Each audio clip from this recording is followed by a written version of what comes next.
Hi guys, and welcome back to Jonica and Shelby Read. I'm Jonica. I'm Shelby. And today we'll be talking... I thought you were going to say and we read. It's in the name! Today we will be discussing Woven in Moonlight by Isabel Ibañez. This is our February Booktalk book.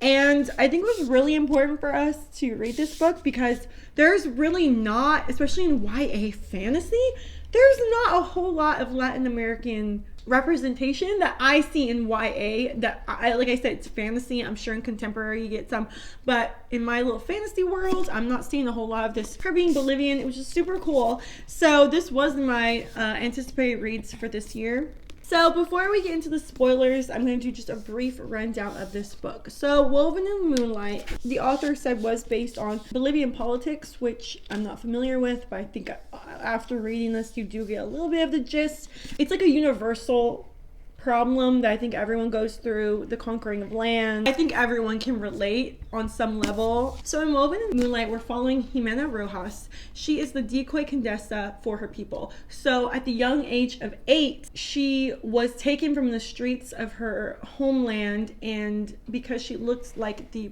last remaining royal, her name's Catalina, she was taken by a general and was then placed as the pretend princess, or I don't know, what does condesa stand for? Queen or princess? I would say I don't even know what condesa is. So I would say it's condesa kind of stands for the queen. She was the lone survivor of a massacre. We're following the Illustrians. Like, this is 10 years after they've been conquered. A man named Atok came with this powerful relic called the Estrella, and he came, and with the power of the Estrella, he was able to summon like ghosts that were able to kill and take over the Illustrians, and that's how he conquered them. The Illustrians are living in this, it's a castle, and it's just naturally protected with, I think there's mountains, so it's hard to get to. You can only get to the castle by a bridge, and that bridge is protected through magic by a general. So the Illustrians have been living here. The ones that were able to escape and flee, they're being protected by this general's magic. The Laxans are their like enemies, the people that came and conquered them. They try to get into the keep. Frequently they can't. The magic's protecting the people. Well, they're running out of food. Jimena, the decoy condesa, everyone knows her as the condesa. They don't know that she is fake or a fraud, which is like a big part of the book. Is this like she's torn between who is she, because since she was 8 years old she's been this fraud. But what we're faced with is they're running low on food. They're wondering what they're gonna do. They really need to find this magical relic.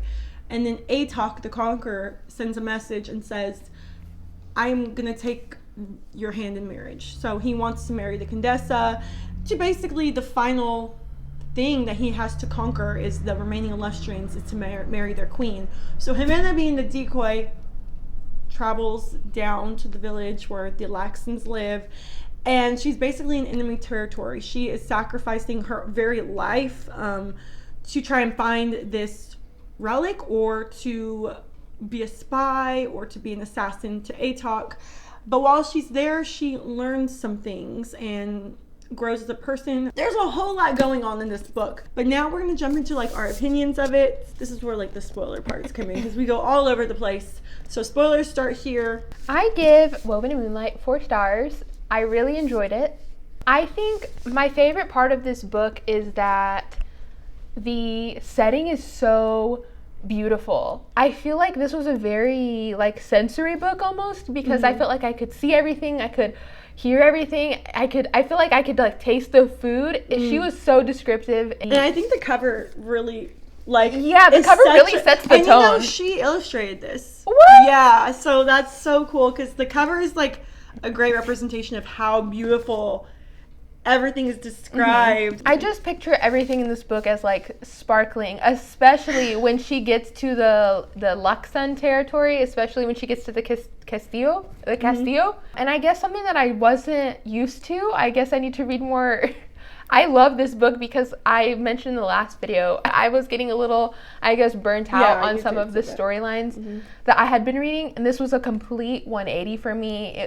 It was like light. It was just a nice light read. I guess the one thing that I wished is like towards the end, I was getting to the end of the book and there was like this much left, and it wasn't really resolved yet, and I kind of was wishing that there was like another either half of the book or maybe that there was a cliffhanger and there'd be another book. And I guess the only reason I'd leave it at 4 stars is just because I kind of wish to see a little bit more of like the relationships between her and the people that she just met. Maybe a little bit more of like the battle at the end, but other than that, I think it was a really, really great book. I'm so excited. When I was reading this, I was like, because I'm going to give my review, and I wonder if you're going to be a little surprised. Maybe not, but I was reading this, and you know how we read Ask Again, Yes? And that was, I said, was such a good step into contemporary for me, because the trauma in that was very manageable for me. This one, I was reading it, I was like, this is such a good step for you into fantasy, because really, let me go ahead and get into my review. So I gave this 3 out of 5 stars. Really, it's like a 3.5, but I wouldn't give it 4. This book was amazing. Like I said, the representation I didn't even know I needed for, you know, Spanish, and it's in here, and I don't realize until I'm reading this, I'm like, wow, it is so neat to have your culture like represented, even though we're not Bolivian. Like, I feel like we're all family, you know? Yeah, and one more thing I didn't get to say was when she's describing the characters, to hear them described as dark hair with coffee eyes, you just know in this book. It's like you. Yeah, I could picture myself as I could picture myself as Jimena. Yeah. Like, the whole time. One thing about this book, like I said, is there is Spanish in there.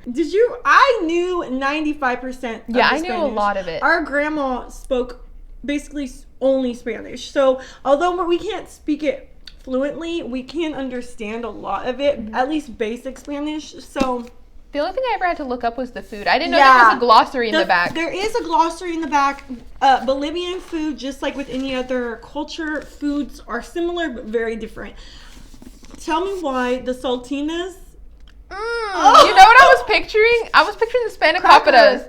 Oh, a what? I don't think so, because she said there's soup in them, isn't there? Yeah, it's almost like a little triangle with what soup are they in called? Not dumplings, but there is something. The soup dumpling? Kind of sounded like that. But yeah, okay, so saltinas, I think that's how you say cracker in Spanish. Saltina. I don't know, I was like thinking it was like a cracker at first, and then they described this most amazing, my mouth is watering, like a little dish that's in this pocket, a bread pocket, but there's also soup in there somehow that you have to... So one thing while you're reading this, when I was looking at a review, I saw one person was saying how, you know, the book expects you to Google certain words. Yes, but I will say, because like I said, if you don't know what they're talking about, you might lose out on a sentence. You might be confused for like one sentence about what they're talking about, and then it's not really pertinent to the story. So yes, I can see how I would find that annoying, but at the same time, you don't get a whole lot of books like this, so I think it would be fair to say, I wouldn't say don't hold that against the book, because, you know, like that's part of the book. I wouldn't hold it against it. Maybe just find another book that doesn't have Spanish in it. So, because I absolutely loved it. It made me feel so connected to the book. Okay, so why did I give this 3 stars? Well, I loved it, but I didn't really want to put my bias against it, like how much it's representing me. I wanted to just be honest with if I have read this and it, you know, I wasn't connected to it for that reason. So I felt like the writing was very simple.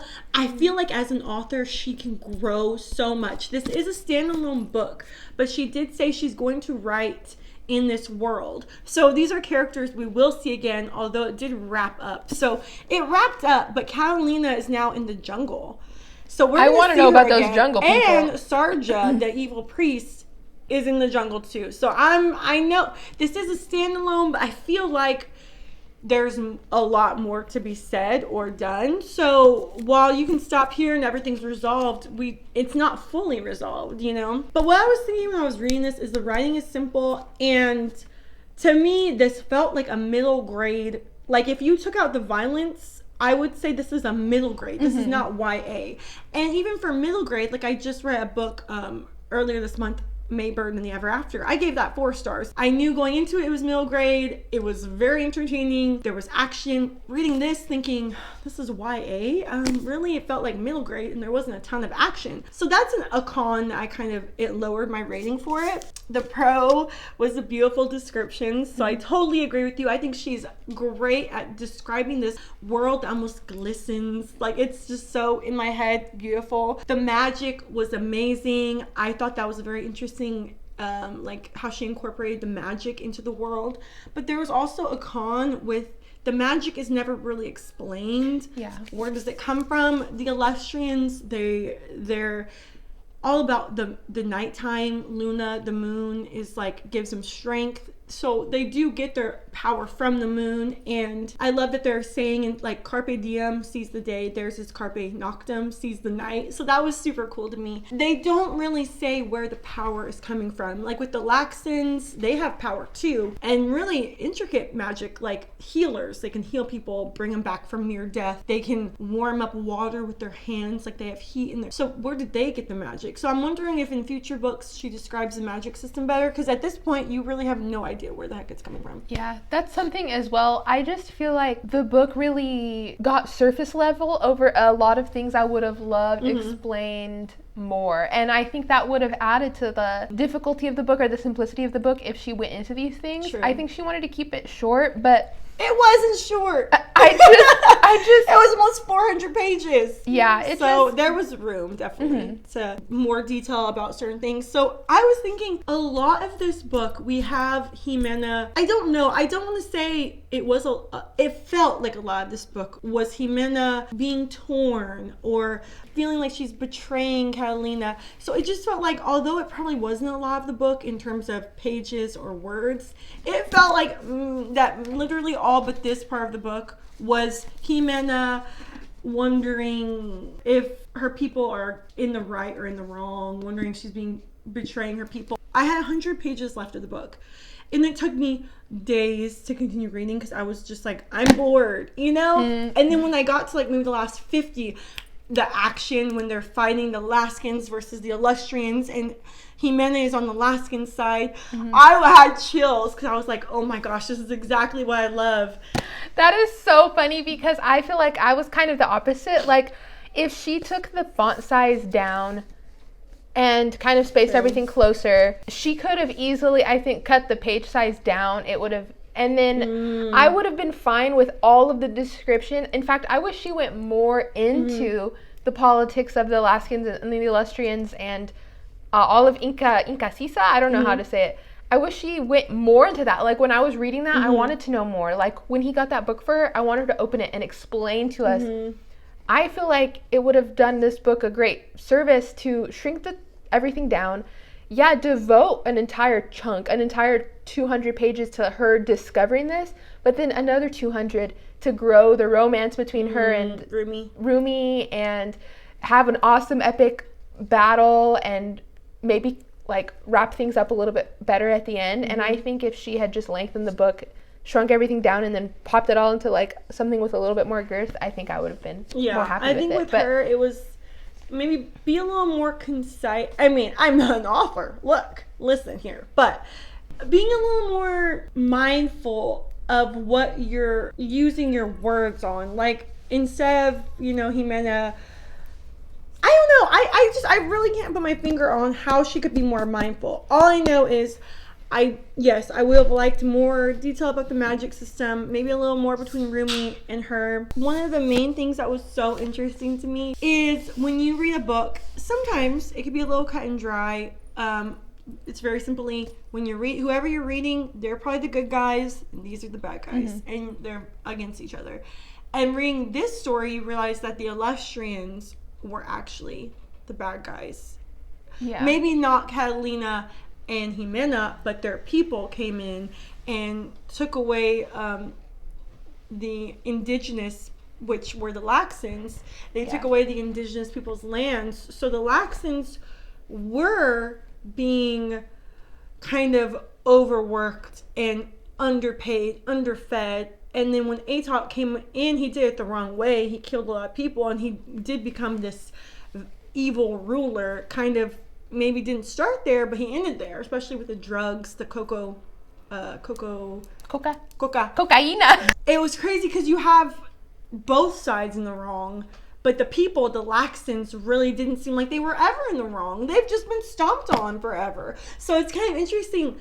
You're kind of in the dark with what are Jimena's, like, you're in the dark as Jimena's people are the good guys, and then as you're reading it, you're like, wait a second, you're not the good guys. I don't want you to win. you know? Jimena, honestly, I don't know if the author did this on purpose. Jimena was not easily likable for me. No. I didn't like her until Juan Carlos and what's his name? Rumi? And Rumi. I didn't really like her until they liked her. I didn't really like her until they put in words how much they liked her. And then I was like, yeah, I guess because y'all like her, I like her. She wasn't immediately likable for me. I never trust Anna, like, until the very end. I really thought she was going to be like a spy or something. I never trusted Anna. Who's Anna? The general whose magic was... She died. Yeah, I never trusted her until the end, until she fell to the ravine. Dead. I don't know if the author did it on purpose, but none of the Illustrians I ever really liked from the beginning. And then even the Laskans, even as they were like kind of killing people from the beginning, she was just describing them as they were so warm. There was like chickens in the Castillo, and that was never. And it's like, that's so warm to me.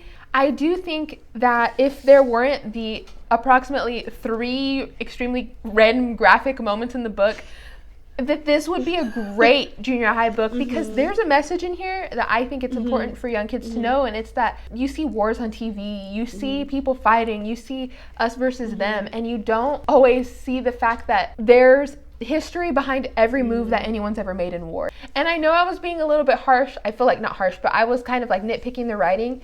But the reason it's a 4-star for me is because I really loved reading this book. Like, I flew through it, and especially in the time of like my reading cycle, this is like exactly what I needed right now. I loved that it was like this magical little break. Everything ended up working out fine. Except for Juan Carlos. I was like, why you gotta do that? That was like J.K. Rowling just coming in and be like, hey, I was not expecting Juan Carlos, and I was expecting Rumi to come heal him, because he had said, oh, I can heal, but it just takes a lot out of me. Well, then he come to find out Jimena had gotten thrown, almost died, and Rumi saved her and used up all his magic. And I'm just like, once again, maybe a little more time spent on the battle part, or in the, don't just brush that aside that Rumi doesn't even have magic anymore. We didn't even get to see it happen. But yeah. I do wonder why. I wonder why a lot of those things were brushed over. It could have been something in, like, maybe she had to make it short. I don't know. It could also just be author preference. She wanted more of Jimena talking in her head than action. Or all throughout the book, I sensed that it was going to end up being a love story, like, from the beginning. And I remember finishing the book, and I remember thinking a silent thought to the author, and I was like, if you wanted to make it a love story, you should have just done it with conviction from the beginning. No, because slow burn. But it didn't even burn at the beginning. It wasn't until like the last half of the book. They're supposed to hate each other. That's how it must be done in YA fantasy. Oh, El Lobo. I knew from them mentioning El Lobo that Rumi, it was all an act. I knew you would know. Once I figured out who El Lobo was, I was like, no! And then I thought in my head, I was like, I bet Donica knew the whole time. Yeah, I only knew when they were like, Rumi bumbles around court, but when he's with her, it's like, well, that's an act. He obviously wants everyone to think he's a fool because he's El Lobo. Like, it's, which El Lobo. That's hilarious.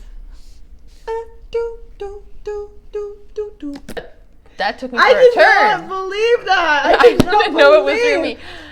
What can we say to Isabel if she watches our video? Because she's a normal girl that lives in Florida. I lived in Florida too. Aw. We're basically Isabel, Florida sisters. If you watch this book was amazing. You. This was so needed, so necessary. Thank you. Yeah, thank seriously. you. Thank you from the bottom of our hearts. Thanks for introducing us to Bolivian politics and life. And where's Saltina? Because I want to. Oh, okay. While she's looking up, let me describe what a saltina is. What is Bolivia? Yes. Baked football-shaped empanada. Okay, so it's like an empanada. Oh, yeah, look. Filled with beef, pork, or chicken, raisins, peas, and exactly 1 black olive and boiled egg. The juice is like a stew and made with gelatin. When baked, the gelatin slowly melts and turns into a soup. So it's like an empanada, but empanada on 100.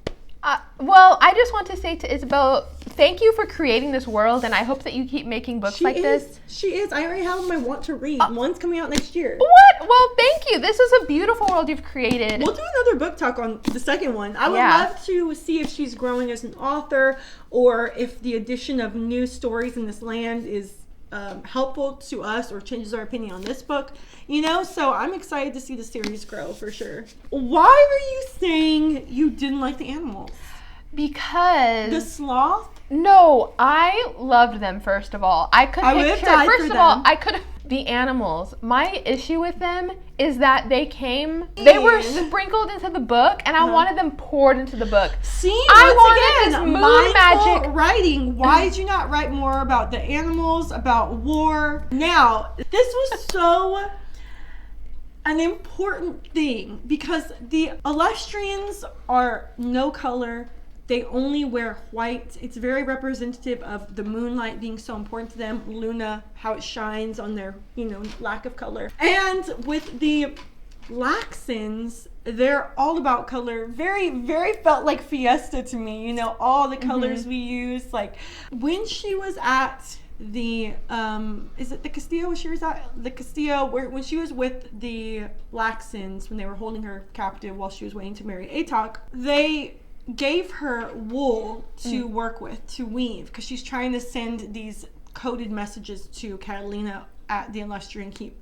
Now, she's never used color before because the Illustrians look down on it. She's always constantly looking down on the color of the Laxans, which is just gorgeous. She starts working with color, which she's never been able to do before because they look down on it. That literally enhances her magic. Being able to use color, which is a Laxan trait, it is why the animals start coming to life, because she's never worked with color before, and that's the key ingredient to making these creatures come alive. So I thought that was a very interesting thing too. Like without color, without this Laxan trait, she wasn't able to fully reach her potential. So pretty interesting. One other thing, I just thought it was one of my favorite movies is the movie Ever After, which is basically like a retelling of Cinderella. It reminded me of it, but backwards. You have this person that would almost resent her for being not royal, whereas in Ever After, she's poor. You have someone that's poor pretending they're something they're not. Now you have Jimena pretending she's this royal, and to say she's not would almost be detrimental to her relationship with Rumi, which I love Cinderella stories like that. I loved her and Rumi together. My heart was fluttering. I was like, yay, this is awesome. Gets only 10 pages of it. Is that how slow burn is? You only get... No, not all the time. You're supposed to get... Well, that's why a second book is always necessary. Do you think that it was a reasonable... Because it wasn't just 10 pages. It was like the last third of the book. Yeah, I didn't really care about Jimena, to be honest. So. I loved Rumi. In fact, I loved Juan Carlos. I loved her more. In fact, I loved El Lobo. In fact, I was hoping for a... Love triangle? Love triangle! I thought there was going to be a love square. I thought it was going to be El Lobo, Rumi, and Juan Carlos. But, anyway, a really great book. I would say give it a try. If some of the cons we talked about, if you want more of a epic fantasy or something that's not too simple, I would steer away from this because I don't think you're going to fully enjoy it. But... you may, you really might, because there's a lot of good things in this book that I think you would enjoy. And if you're just looking for a simple, fun read, great descriptions, I highly recommend this book. I think, just like you said, this is a great book for if this isn't a genre that you read that often. I was completely enamored by this story because I've never seen anything like this. I'm so excited to get you into more. All right, guys. Well, thank you so much for tuning in to today's video. Next book talk, it's her choice. So we're going to be doing contemporary, probably. What if I pick a fantasy because I loved this one so much? I'd be happy. I'm not going to because I feel like I wouldn't know what to look for yet. But if you're watching this, I'm going to assume that you read the book. If not, I'm glad you're watching this. But if you did read the book, please comment and let us know what you thought about anything that we said. We'd love to hear your perspective from, because there are so many different perspectives I think you could have from this book, being non-Latino, being, maybe stepping in with your toes like Shelby into the YA fantasy. So we want to know. I'm super glad that we read this book. So yeah, I don't really have anything else to say. I guess we'll do our next video will be February wrap-up. Talk about the books we've read this month, what we've been enjoying in life. Alright guys, thank you so much for watching. Don't forget to like, comment, and subscribe. And until our next video, we will see you next time. Bye! Why am I not recording?